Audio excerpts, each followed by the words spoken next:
2019 ఎన్నికలు ఇంకా 2 నెలలు మాత్రం ఉండగా కూడా 2000 చేస్తే ఎక్కడ కానీ లేకుండా నేను 2250తో కూడా చేసి సంవత్సరం 250 రూపాయలు పెంచుకుంటూ పోతూ 3000 రూపాయలు చేస్తామని చెప్పేసి ఈ రోజు నుంచి కూడా మీకు చేయబోతున్నారు. ఇలా ఆలోచించామని చెప్పి నేను అనుకుంటున్నాను. గతంలో ఎవరైనా కానీ ఇలా ఆలోచన చేసిందిగా ఎన్నికల సమయంలో బాగా వస్తారు. ఏం చెప్పారు రైతాంగానికి? ఈ తెలుగుదేశం పార్టీ చంద్రబాబు నాయుడు ఏం చెప్పారు? తెలుగుదేశం పార్టీ 2014లో అధికారంలోకి వస్తే రైతుల యొక్క రుణాలను కూడా రద్దు చేస్తామని చెప్పింది వాస్తవంగా కాదు. అలాగే నా అక్క చెల్లెల యొక్క డాక్టర్ల సంఘాల్లో అప్పులన్నీ రద్దు చేస్తాను, ఎవరు కట్టద్దని చెప్తే మీరు కట్టకపోతే ప్రభుత్వం చెల్లించలేదు కాబట్టి ఎన్ని డిఫాల్ట్ అయినాయో మీ సంఘాల ఆలోచన చెప్పి అడుగుతారు. వడ్డీ మీద వడ్డీలు కూడా చక్కెర వడ్డీలు చేసి బ్యాంకులు ఎలా పిండుకున్నాయో మీతో కూడా ఆలోచన చేయమని చెప్పి అడుగుతారు. ఇదే జగన్మోహన్ రెడ్డి గారు 4 విడతల్లో ఇస్తామని చెప్పారు. ఇప్పటికే 3 విడతలు ఇవ్వడం జరిగింది. 19,000 కోట్ల రూపాయలు. మిగతా 6,000 కోట్ల రూపాయలు కూడా ఫిబ్రవరి 10వ తేదీ 11వ తేదీ కూడా మళ్ళా మీ అకౌంట్లో కూడా వేయబోతున్నామని చెప్పేసి ఈ సందర్భంగా మీకు అందరికీ కూడా మనం చేస్తున్నాం. అలాగే చేయుతో కూడా 17,850 రూపాయలు కూడా ఫిబ్రవరి 15వ 16వ తేదీ రూపాయలు చివరి విడత కూడా మీ అందరికీ కూడా ఇవ్వబోతున్నాం. 45 సంవత్సరాల నుంచి 60 సంవత్సరాలు ఈ రాష్ట్రంలో ఇప్పటికే డైరెక్ట్గా ఏ అవినీతి కూడా తావలేకుండా మీరు గతంలో ఉన్న ఒక పెన్షన్ ఇస్తే 10 రూపాయలు 100 రూపాయలు 200 రూపాయలు తీసుకున్నారు. కానీ ఈరోజు జగన్మోహన్ రెడ్డి గారు నియమించిన వాలంటీర్ల వ్యవస్థ నీతి నిజాయితీతో కూడా వారు కూడా పేద పిల్లలైనా కూడా చదువుకున్నవారు ఎక్కడ కానీ అవినీతికి తాము లేకుండా కూడా ఈరోజు నెల 1వ తేదీ సూర్యుడు కూడా ఉదయించకూడమంటే మీ తలుపు తట్టి ఇస్తున్న వారితో కూడా అందరూ కూడా ఆలోచన ఎత్తించారు తెలుసా? మీకు ఇంతవరకు కూడా డైరెక్ట్గా మీ అకౌంట్లో పడేది కాదు. ఇండైరెక్ట్ నాన్ డీబీటీ మళ్ళా కూడా మీకు చేతికి ఇచ్చింది. ఇవన్నీ చూస్తే 4 లక్షల కోట్ల రూపాయలు పైబడిపోయి అందరికీ ఒక డైరెక్ట్గా అకౌంట్లో మీ అందరికి కూడా ఈ రాష్ట్రంలో 2,38,000 కోట్ల రూపాయలు కోట్లు. నేనేదో 2 లక్షల రూపాయలు కాదు, 2,38,000 కోట్ల రూపాయలు ఈ పేద ప్రజలకంతా కూడా పెద్ద పెద్ద ఇవన్నీ మీకు ఇస్తుంటే ఈ రాష్ట్రంలో బాబు ఏం పేరు జరుగుతున్న విషయాలు మీరు గమనించండి. మీ మనవడు మీ కొడుకు లాంటి వాడు ఈ ముఖ్యమంత్రి మీకు ఎన్ని సహాయాలు చేస్తుంటే అన్ని రకాల కూడా పెన్షన్ దగ్గర నుంచి అనేక రకాలు చేస్తుంటే ఈ రాష్ట్రంలో గుర్తు జరుగుతుంది. ఈ రాష్ట్రంలో ఖజానా ఖాళీ అయిపోయినంత రాష్ట్ర ఖజానా ధనవంతులు కట్టిన సొమ్ము వడ్డీ కట్టినటువంటి కూడా పన్నులంతా కూడా పేదలకు ఖర్చు పెడుతున్నామంట, అప్పుడు చేసి పేదలకు ఇస్తున్నామంట. అందుకోసమే ఈ ముఖ్యమంత్రిని దించాలని చెప్పేసి ఈ రాష్ట్రంలో ఉండే పార్టీలు అన్నీ కూడా ఏకమవుతాయి. ఎందుకు ఏకమైతాయప్ప? పోతే జగన్మోహన్ రెడ్డి గారు ఇచ్చేదానికంటే కూడా ఎక్కువ ఇస్తామని చెప్తారు అంటే చెప్పడం లేదు.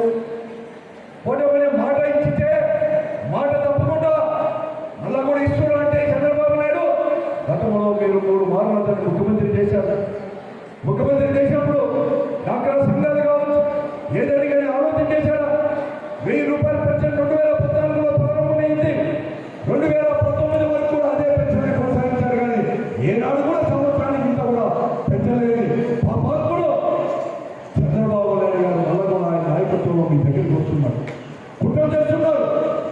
మీకోసం ఆలోచన చేసే ముఖ్యమంత్రిని దించాలని చెప్పేసి జైలుకు పంపుతామని చెప్పి కూడా అంటున్నారు. అనేక రకాలు కూడా చేస్తున్నారు. ఆలోచన అని చెప్పి నేను అడుగుతా ఉన్నాను. బాగా కూడా ఆలోచన చేయండి. మీకోసం పనిచేసే ముఖ్యమంత్రిని మళ్ళా కూడా నిలబెట్టుకుంటారా లేదా అనేది మీ చేతుల్లో ఉంది. 5 సంవత్సరాలు నిశ్చితంగా కూడా ఏది మాట చెప్పారో ఇళ్ళ దగ్గర చేర్చిన ఘనత మన ముఖ్యమంత్రి జగన్మోహన్ రెడ్డి గారు అయితే ఆ ముఖ్యమంత్రి కానీ ఆ ప్రభుత్వాలు కానీ ఎలా చేసిన చెప్పి నేను అడుగుతాను. ఈరోజు ఈ 4.5 సంవత్సరాలు కూడా ఎక్కడ కానీ జగన్మోహన్ రెడ్డి గారు మాటిస్తే తప్పకుండా కూడా అమలు పడుతుందని చెప్పే నమ్మకంతో మీరు ఉంటే ఆ ముఖ్యమంత్రి కోసం ఇంకా కేవలం 80 రోజులు 90 రోజులు మాత్రమే ఎన్నికలు మాత్రం ఉన్నాయి. ఈ 80-90 రోజులు మీకోసం 4.5 సంవత్సరాలు మీకు, మీ కుటుంబాలు, మీ పిల్లలు, మీ మనవాళ్ళు, మీ కొడుకులు, బిడ్డలు వారి కోసం ఆలోచన చేసే అనేక ముఖ్యమంత్రి గారి నుంచి ఈ 80 రోజులు మీరు ఆలోచన చేసి ఆ ముఖ్యమంత్రి మీకోసం ఆలోచించే ముఖ్యమంత్రి, మీ మేలు చేసే ముఖ్యమంత్రిని తిరిగి ముఖ్యమంత్రిగా చేసుకోవడానికి ఈ 3 నెలలు అంటే కేవలం 80 రోజులు మీరు సమయాన్ని కేటాయించాల్సిన అవసరం కూడా ఉంది. మీకు బాధ్యత ఉందని చెప్పి ఆలోచన చేయాలని చెప్పి నేను అందరికీ కోరుతా ఉన్నాను. మీరు ఉండాలంటే, మీ ప్రభుత్వం ఉండాలంటే, ఈ ముఖ్యమంత్రి మీకు సాయం చేసే ముఖ్యమంత్రి ఉండాలంటే మీ చేతుల్లోనే ఉంది.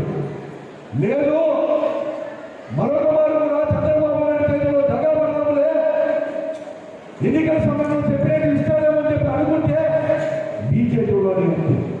కానీ ఎప్పుడూ ఆలోచన చేసే ముఖ్యమంత్రిని మళ్ళా కూడా ఎన్నుకోవాల్సిన బాధ్యత, కుట్రలు తిప్పికొట్టాల్సిన బాధ్యత మీపైనే ఉందని చెప్పేసుకునే సందర్భంగా మీకు అందరికీ కూడా మనం చేస్తున్నాం. ఏ చిన్న తప్పు చేసినా కూడా మళ్ళా కూడా 5 సంవత్సరాలు అనుభవించాల్సిన అవసరము ప్రజలనే అని చెప్పేసి మీకు మనం చెప్తున్నాం.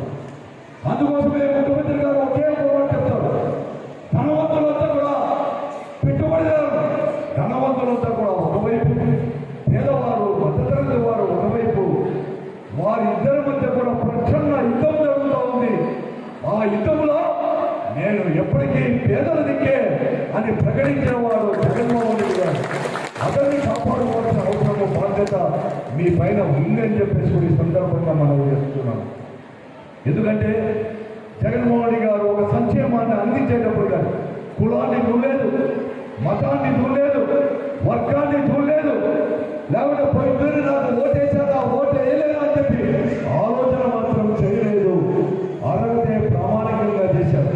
లేకపోతే వైఎస్ఆర్ కాంగ్రెస్ పార్టీ కార్యకర్తలో, నాయకులు, ఎమ్మెల్యేనో, ఎంపీనో, మంత్రి చెప్తేనే మాత్రమే మీకు ఇవ్వలేదు. అర్హతే ప్రామాణికంగా వాళ్ళందరూ కూడా నావారే అని చెప్పేసి ముఖ్యమంత్రి గారు మీకు అందరికీ కూడా అందించడం జరిగింది.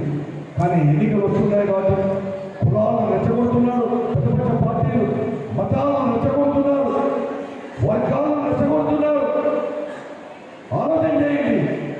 అందరూ నావారే అనుకునే ముఖ్యమంత్రి కావాలా, వారు వారి కులాల మాత్రమే గురించి ఆలోచన చేసే ముఖ్యమంత్రి కావాలా అని చెప్పి ఆలోచన చేయాల్సిన తరుణం కూడా ఆసన్నమైందని చెప్పేసి కూడా ఈ సందర్భంగా మీకు అందరికీ కూడా మనవి చేస్తూ, మీరు ప్రతి ఒక్కరు కూడా బాగా కూడా ఆలోచన చేసి ఈ 3 నెలలు కూడా మీ ఇంట్లో ఉండే కుటుంబ సభ్యులు కూడా అన్నీ కూడా చెప్పి ఈ ముఖ్యమంత్రి గారైతేనే మన కుటుంబాలు బాగుపడతాయి, భవిష్యత్తులో మన పిల్లలు కూడా చదువుకోవడంలో బాగుపడతారని చెప్పేసి కొన్ని నమ్మకం చేసి కూడా మనోగమాలు కూడా ఈ రాష్ట్రంలో వైఎస్ఆర్ కాంగ్రెస్ పార్టీని గెలిపించుకోవాల్సిన అవసరం, బాధ్యత కూడా మీ పైన ఉంది అని చెప్పేసి కూడా మీకు మనం చేస్తూ మరొకటి కూడా మీకు అందరికీ కూడా చెప్తా ఉన్నాను. నేను ఇప్పుడే కాదు, పార్లమెంటు సభ్యులుగా కూడా 2004 నుంచి కూడా నేను ఉన్నాను. 4 మార్లు మీ అందరి యొక్క ఆశీర్వాదంతో కూడా నేను ఎలక్ట్ అయ్యాను. ఇక్కడ ఉండే రుద్రంపేట పంచాయతీ అంటే పాత ఊరు మాత్రమే ఒకప్పుడు ఉండేది. కానీ జిల్లా కేంద్రం కాబట్టి చుట్టుపక్కల ఉండే గ్రామాలందరూ కూడా 10-15 సంవత్సరాలు 20 సంవత్సరాల నుంచి కూడా బతుకు తెరువుకో, పిల్లల చదువుల కోసము పల్లె ప్రాంతాల నుంచి ఈ జిల్లా కేంద్రానికి వచ్చినప్పుడు స్థలాలు లేకున్నప్పుడు ఈ చుట్టుపక్కలంతా కూడా గుడిసెలో చిన్న ఇల్లు వేసుకొని ఉండేవారు. ఎలా ఉండేదో 2014లో నుంచి 2019లో అంటే 2019లో నేను కూడా వైఎస్ఆర్ కాంగ్రెస్ పార్టీ తరఫున నేను మా పార్టీ నాయకులు కార్యకర్తలందరూ కూడా మీ ఇళ్ళ దగ్గరికి రావాలి. కొంతమంది ఇల్లు లేవను, కొంతమంది అయితే 15-20 సంవత్సరాలు అయింది. మా ఇంటి ముందర రోడ్డు లేదు, మా ఇంటి ముందర కాలువలు కూడా సరిగా లేవు. మా చిన్నపిల్లలు పడతా ఉన్నారు,